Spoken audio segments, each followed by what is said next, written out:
Halo guys dan girl, balik lagi di tier list untuk game One Punch Man Banner Bomb UR ya, Banner Bomb UR. Di tier list kali ini agak gue rubah ya. Sekarang kita coba keluarin atau buang char-char yang sudah tidak dipakai lagi, walau limited sekalipun. Ini honorable mention 3 orang ini. Kalau ada char yang OP banget berkutat di api, tenacity, resilient, atau chart damage, mereka bisa lah dimasukin bila ada free slot. Terus ini khusus untuk server baru, untuk reroll target ataupun unit-unit tambahan di lineup utama server baru. Ini tiernya.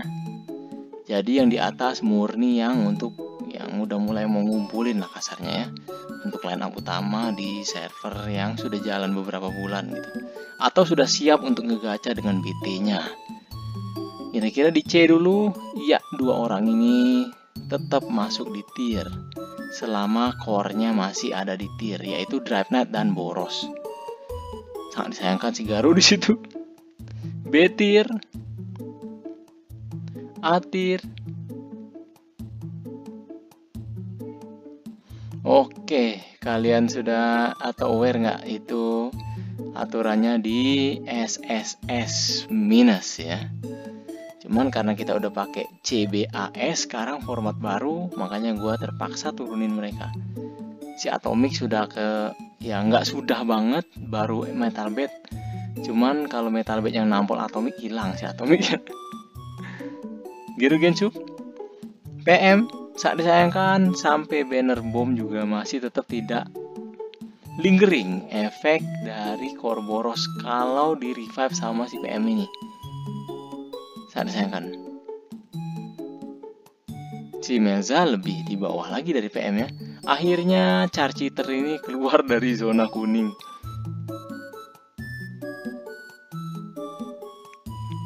Si Aloy juga keluar dari zona hijau ya. Saat disayangkan, G4 ikutan keluar. Ya begitulah dunia permetaan. Kita tunggu kapan Sonic nih keluar dari zona hijau nih. Shiryu, si Boros masih di situ. Metal Bed memang sudah tinggi pada dasarnya. Ini si Bomb. Sekarang kita coba komat kamit dikit.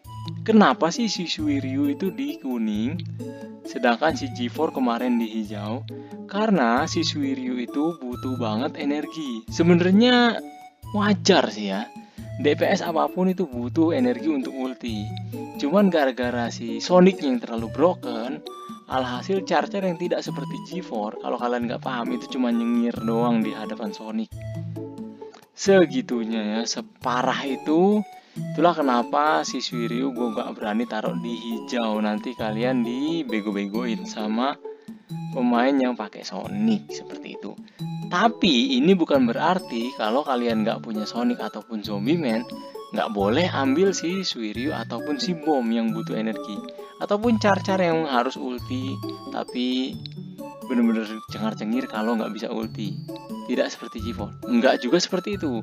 Cuman kalau kalian sampai sejauh ingin full set Shiryu tapi nggak punya Sonic, nggak punya Zombie Man ataupun SSR kayak si Was Dogman, nah itu yang gua sangat saranin untuk tidak melakukannya, ataupun ngambil 2 atau lebih char-char carry tanpa Sonic, Zombie Man ataupun Was Dogman. Encourage maksudnya. Seperti itu. Kalau misalnya memang belum ada limited sama sekali, ngambil Shiryu juga nggak masalah. 1 doang A1 misalnya, demi melancarkan PvE untuk progres akun.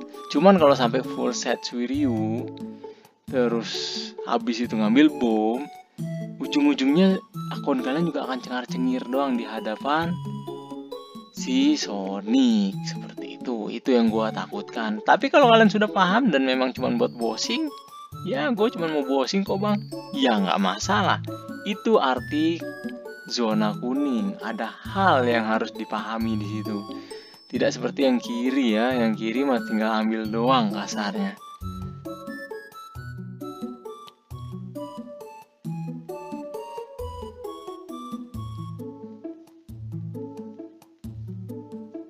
Oke, si Aloy generate atau nge-reveal special protein itu tetap penting loh untuk seru. Suiryu, MB, karena sekarang tidak lagi dikurangi damage special extra damage-nya MB oleh special reflect. Si bom menurut gua, kalau kalian ambil bom, keepsake-nya signifikan naikin damage output-nya. Sekarang awaken 2 tier.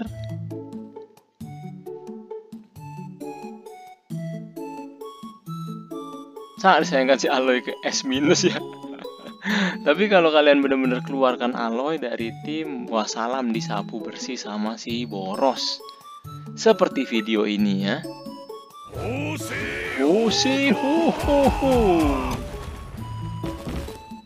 Nah, kira-kira seperti itu. Si Sonic naik sekarang ke S, solid S dia tiernya, tidak S plus karena tanpa non crit damage free juga kurang. Tapi kalau kalian pakein atau ambil si Suiryu ya bisa lah ya. Boros gua taruh sekarang di S plus. Kenapa? Untuk kalian yang masih mau tetap ngotot atau tetap dengan pendirian ngambil full set Suiryu, full set kan Boros setidaknya ya bisa lah ya. Dengan Krul nanti nambah 1 energi, ya ulti sekali di round 1, round 2 kayaknya udah nggak bisa lagi. Cuman kalau ini bener-bener murni Suiryu dan Boros versus Sonic dan Suiryu misalnya, Sonicnya sih kayaknya keburu mati sih, dihantam oleh Suiryu kalian. Seperti itu setidaknya. Plus selain ada energi ekstra setelah ini, setelah di awaken 2-nya, si Boros juga ada 20% PVP damage rate. Damage output di eranya bom ini nggak kaleng-kaleng cuy. 20% ekstra lagi dari awaken 2-nya itu tinggi menurut gua. Makanya gua berani taruh si Boros setelah sebulan mantau ini di S+.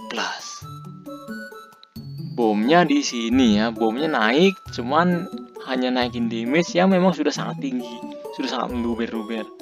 Menurut gua di S tinggi tapi tidak sampai ke S+, tidak broken lah kasarnya. Oke, itu dia tiernya. Sekarang line up. Kira-kira seperti ini line up-nya menurut gua kalau kalian ambil bom. Ini kita bicara line up bom ya, karena ini bannernya bom. Gua pribadi lebih pro ke Suiryu dibanding bom. Ini kalau di Drive Knight. Bom kayaknya kurang kalau di Gerugen Sub Core ya. Belum lagi banyak antinya Gerugen Sub. Boros si Drive Knight ya kan. Terus ini di EBZ atau Full Limited. Full Limited gue kayaknya lebih pro seperti ini, gue pribadi. Terus kalau memang mau diganti si PM, ganti si Tatsu, bisa. Si bom yang harus diganti antara Aloy atau G4. Yang diganti malah bom, padahal ini bannernya bom. Ini kalau mau diganti, kalau enggak ya udah nggak apa-apa. Kira-kira seperti itu. Soalnya punya Suiryu dan bom tentunya akan sangat ngesing sekali. Tapi di satu sisi jadi ribet. Jadi ribet karena sama-sama grappler, sama-sama DPS seperti itu. Kira-kira kayak gini juga oke nih. Kalau mau ditukar posisi, si bom ke belakang, si Boros ke depan jadi tanker juga oke. Itu saja video kali ini mengenai tier list di bannernya bom UR. Gua pribadi tetap lebih merasa Suiryu lebih hebat dari si bom ya. Suiryu lebih hebat dari si bom. Sangat disayangkan, tapi tidak jomplang banget di sisi damage. Cuman di sisi utility lain, Suiryu punya non-crit damage free buat temen seru ya kan. Ada yield juga daripada si bom sendiri yang evasion. Si Metal Bed sih agak sulit lawan bom. Si Metal Bed agak sulit lawan bom karena ada evasion tadi tinggi kan. Cuman Metal Bed emang role-nya bukan DPS. Metal Bed role-nya bukan DPS. Role-nya Metal Bed itu tank, support, buffer gitu. Plus yang terakhir finisher.